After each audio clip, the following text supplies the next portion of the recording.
ছিল 30শে এপ্রিল আর আমার জন্মদিন। আর আজকে ওয়েদারটাও দেখতে পাচ্ছ, খুবই সুন্দর ওয়েদার ছিল। আর আমি সকাল সকাল এখানে পড়াতে চলে এসেছি আর আমার স্টুডেন্টও আমার জন্য অনেক কিছু বানাচ্ছে, দেখতেই পাচ্ছ কাগজ দিয়ে। আর তার সাথে সাথে আমাকে কাগজে লিখে দিচ্ছে।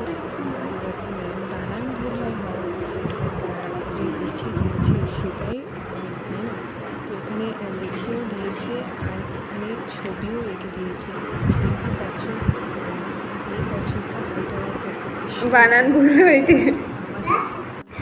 তো এখানে দেখতে পাচ্ছ ম্যাজিক খেলা দেখাবো না না দেখতে হবে দেখো আমার জন্য ডান্স হচ্ছে, দেখতে না পাচ্ছ। রে তো তারপর আমি ওকে পড়িয়ে বাড়িতে চলে এসেছিলাম। আর বাড়িতে এসে মা এখানে আশীর্বাদ করে দিয়েছে আর এখানে পায়েসও দিয়ে দিয়েছে খাওয়ার জন্য। তো সেটাই খাচ্ছিলাম। পায়েসটা তো খুবই সুন্দর হয়েছে আর মিষ্টিও দিয়েছিল, বাট মিষ্টি আমি খাই না, তো সেই কারণে সেটা আমি খাইনি।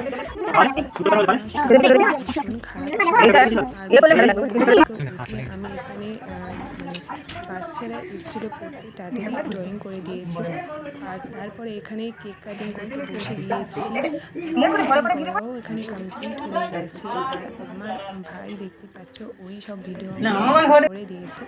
তো কেক কাটিং করে সবাইকে কেক খাওয়ানোও হয়ে গেছে। তো চলো আমি একটু কেক খাই। তো আমার এখানে কেক খাওয়া হয়ে গেছে। আর ভাই তো ভিডিও কিছুতেই করতে চাইছিল না, কারণ ও প্রচণ্ড পরিমাণে লজ্জা পায় ভিডিও করতে। তো যাই হোক গাইস, ভিডিওটা এখানেই এন্ড করছি। যদি তোমাদের ভালো লাগে লাইক করে দিও আর চ্যানেলটাকে সাবস্ক্রাইব করে দিও। আজকের মতো বাই বাই।